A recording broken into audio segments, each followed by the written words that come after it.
यूं संसार में धनी लोग बहुत होते हैं, परंतु उनमें से कोई ऐसे भी होते हैं जो तंग दिल है। अपनी संपत्ति को यूं ही लॉकर्स में बंद किए रहते हैं। परंतु दादा के संस्कार रॉयल शाही थे। वे फराक दिल व्यक्ति थे। ब्रह्म कुमारी ब्रजेंद्रा जी अपना अनुभव सुनाते हुए कहती है कि शिव बाबा की प्रविष्टा से पहले जो कुछ वर्ष दादा की बहू के रूप में बिताए, उस अवधि में दादा ने उन्हें रानियों से भी अधिक ठाट से रखा। वे कहती हैं कि एक बार नेपाल के राजकुमार को मालूम पड़ा कि दादा अपने घर पर बहू लाए हैं, तो उनके सदस्य शहजादियों इत्यादि मुझसे मिलने आए थे। जब उदयपुर के महाराजा को मालूम हुआ कि दादा कलकत्ता में बहू को ले आए, तो उन्होंने भी दादा को लिखा था कि वे सिंध जाते समय अपनी पत्नी और बहू से बीकानेर से होते जाएं। दोनों राजाओं के राजकुल की महिलाएं ने जब मुझे देखा तो वे देखकर हैरान रह गई कि मैंने उनसे भी ज्यादा जेवर पहन रखे थे। मैंने एक एक अंगुली में दो दो अंगूठी पहन रखी थी, और वे भी कीमती हीरो की। मेरा हार भी हीरो का बना था। यह सब देखकर वे सब बाबा को पिताज राजा मानते थे, और ये भी महसूस करते थे कि बाबा फराक दिल है। परंतु जैसे जैसे बाबा अधिक अधिक अंतर्मुखी होते गए, उनका मन इन चीजों से हटता गया और उन्हें श्रृंगार फीके दिखाई देने लगे। और आखिर सुनहरे शब्द में लिखी जाने वाली इतिहास की वह घड़ी आई, जब शिव बाबा ने फ्राक दिल और राजकुलोचित संस्कार वाले साधारण और साथ साथ जीवन प्रणाली वाले दादा के रथ को माध्यम रूप बनाया। दादा के तन में शिव बाबा की प्रविष्टा होने पर जलवा ही और था। ब्रह्मा कुमारी संतरी जी ने एक बार बताया कि बाबा के भवन के सामने ही विश्व किशोर जी का घर था। उनके निमंत्रण पर बाबा एक बार वहां गीता सुनाने गए। जब बाबा प्रवचन कर रहे थे तब वहां सभा में बैठे बहुत से व्यक्तियों को बाबा के तन से श्री कृष्ण का साक्षात्कार हुआ। शांति का अनुभव तो सभी को हुआ ही, परंतु अनेकानेकों दिव्य साक्षात्कार होने के कारण शहर में धूम मच गई कि बाबा के सत्संग पे जाने पर सहज ही साक्षात्कार हो जाता है। कई लोग तो ये कहने लगे, कृष्ण ने ही दादा का रूप लिया है। इस प्रकार सत्संग में काफी लोग आने लगे, परंतु उन्हें तो मालूम ही नहीं था कि दादा कृष्ण नहीं, बल्कि परम पिता परमात्मा शिव ही दादा के माध्यम से उन्हें भविष्य में आने वाले श्री कृष्ण का साक्षात्कार करा रहे हैं। हाँ, तो संदेह नहीं था कि स्वयं दादा भी उन दिनों खूब रूहानी मस्ती में रहते थे। उन दिनों बाबा की रूहानी मस्ती और शिव बाबा का पाठ विचित्र ही था। लोगों को खूब साक्षात्कार होते थे। ब्रह्म कुमारी ब्रजेंद्रा जी बाबा की अंतर्मुखता तथा उनकी तप तपश्चर्या इत्यादि को देखकर बहुत प्रभावित हुई थी। एक बार एक विशेष दृश्य उनके सामने आया, जिसके बारे से ईश्वरीय परिवार में उनका भी पाठ शुरू हुआ। इस वार्ता को वे यूं वर्णन करती हैं। एक बार बाबा भोजन करने बैठे। मैंने मैं उनके सामने भोजन की थाली लेकर गई। जो ही मैं उनके सामने पहुंची और उनकी ओर मेरी दृष्टि गई, तो मुझे बाबा के स्थान पर सजे सजाए श्री कृष्ण ही दिखाई दिए। मैं आश्चर्यचकित हो गई कि यहाँ कुर्सी पर श्री कृष्ण कैसे बैठ गए। थाली मेरे हाथ में थमी रही और मैं उधर देखती ही रह गई। पहले जब मैं बाबा के सामने जाया करती थी तो घूंघट किया करती थी, परंतु अब मैं घूंघट करने वाली ही थी तो सामने श्री कृष्ण दिखाई दिए। मैं भी श्री कृष्ण के सामने भला घूंघट क्यों कर निकालती। मुझे लगा मेरे ससुर के रूप में साक्षात भगवान मुझे स्वयं आ मिले। तब मुझे रूहानी नशा सा चढ़ गया और तब मैं घूंघट निकालना मुझसे छूट गया। उस समय ज्ञान तो नहीं था कि दादा को देखने के बाद श्री कृष्ण का साक्षात्कार क्यों होता है। यह ज्ञान तो धीरे धीरे बाद में ही मिला, परंतु इससे मेरे जीवन में नया अध्याय खुला। इसके बाद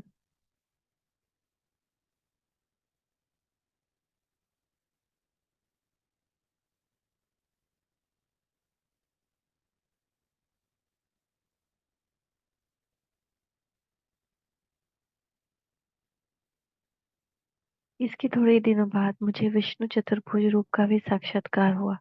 सजा सजाया दिव्य प्रकाशमान रूप था। इन सब अलौकिक वृतांतों से मुझसे श्रृंगार सज धज सब सहज रीति से छूट गए। मैं रूहानियत के रंग में पूरी तरह रंगती गई, जिसकी एक लंबी दास्तान है। जब भगवान से मिलन होता है तो दुनिया की सारी चीजें छूटती जाती है। तो शिव बाबा की प्रविष्टा के बाद तो बाबा के चरित्र ऐसे अलौकिक दिखाई देते कि ये कहना ही मुश्किल होता था कि कौन से कार्य शिव बाबा के थे और कौन से ब्रह्मा बाबा के। धार्मिक ग्रंथों में, विशेषकर शैव ग्रंथों में, सायुज्य, सामीप्य और सारूप्य, इन तीनों शब्दों का विशेष वर्णन मिलता है। आगमों में तीन प्रकार की मुक्ति के वर्णन में इन शब्दों में विशेष रूप से प्रयोग किया जाता है। संत साकार बाबा के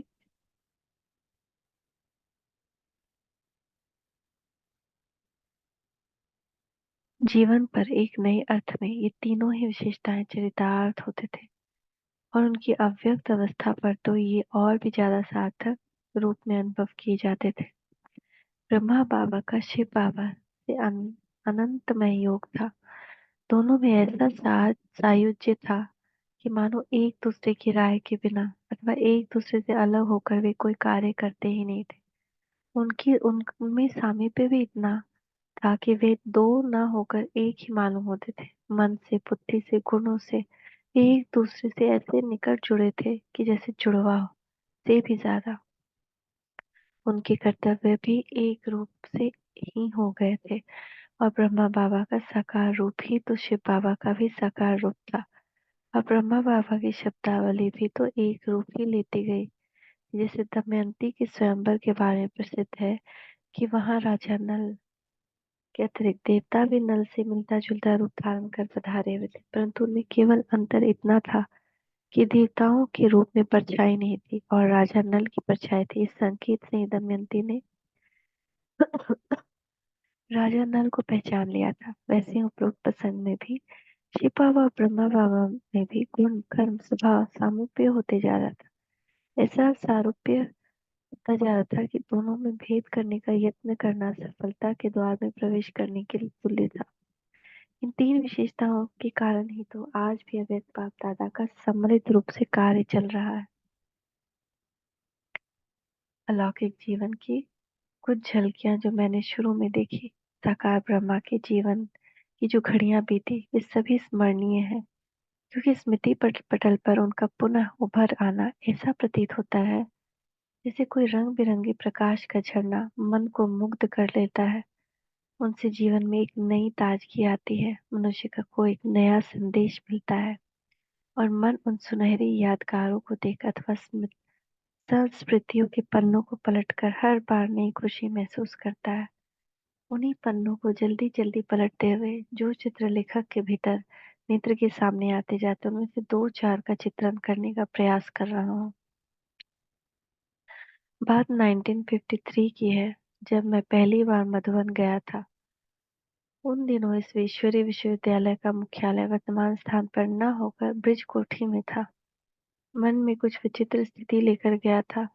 ब्रह्मा बाबा कैसे होंगे, उनका हाव भाव, बैठना उठना, बातचीत किस प्रकार की होगी। वह तो सृष्टि के पितामह है और सर्वोत्तम मानव है। उनका सब कार्यकलाप तो निराला ही हो।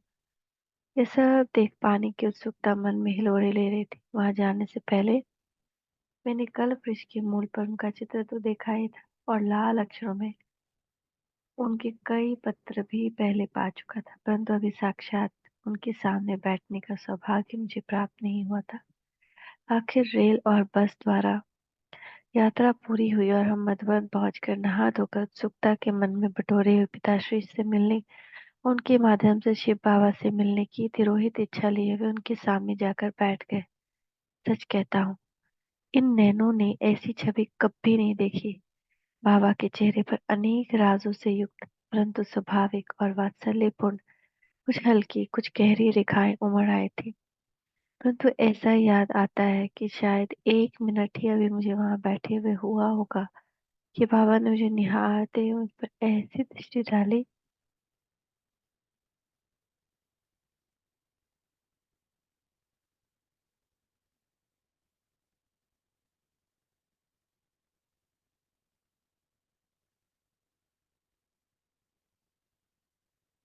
ऐसी कृपा दृष्टि की कि मैं अपने स्थान पर टिक नहीं पाया। दिल की बल्कि जैसे कोई बरबस एक शक्तिशाली चुंबक की ओर स्वतः ही खिंची हुई चली जाती है, वैसे ही मैं भी पंखों के बिना ही उड़ान भरकर उनकी गोद में जा समाया था। परंतु मुझे इतना भी आभास नहीं हुआ कि मैं वहां से उठकर उनकी गोद में गया, बल्कि यह चेतना तो मुझे बाद में आई कि मैं उनकी गोद में हूँ। उससे पहले ही क्षणों में जब मैं बाबा की गोद में था, तब न तो मुझे अपनी देह का रंचक भी भान था, न मुझे साकार माध्यम के स्पर्श का बोध था, न पास ही बैठी माता श्री तथा बहनों का कुछ एहसास था, न मुझे यह ज्ञान रहा कि मैं इस भौतिक लोक में हूँ। जैसे कोई बिछड़ी हुई आत्मा परमार्थिक प्रेम की एक कसक से अपने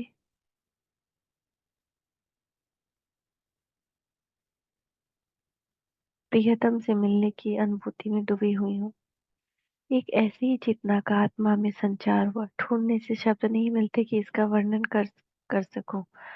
पूर्ण प्रत्याहार की अवस्था थी। प्रकृति कुछ क्षणों के लिए बिल्कुल मिट गया सा था। आत्मा और परमात्मा के बीच अन्य कोई रेखा रंच कुछ भी नहीं था। एक अपूर्व अनुभव था जिसकी लालसा सदा बनी रहती। उस ज्योति स्वरूप परमात्मा के ब्रह्म तत्व का भी भान नहीं था। मानो शिव बाबा और मेरे बीच का फासला भी समाप्त हो चुका। काल भी वहां उपस्थित था। फिर अनायास ही कुछ ऐसे शब्द सुनाई दिए। बच्चे, बच्चे, ओ मीठे बच्चे, अब तो बाप के पास आ गए हो, अब तो आ मिले हो। ऐसा लगता था ये शब्द मेरे भीतर के कान सुन रहे हैं। यद्यपि ये शब्द साकार बाबा के माध्यम से उच्चारे गए।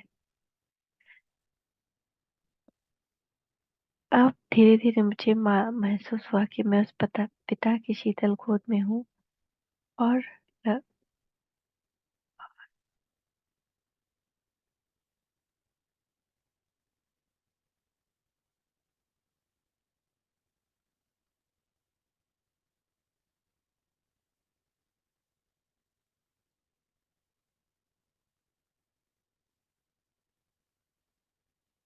और लगा कि जैसे किसी चीज की मुझे इस जीवन में बचपन से तलाश थी, जैसे मिलने के लिए मेरे मन में जन्म जन्मांतर से आशा थी, आज मेरा उससे मिलना हुआ है।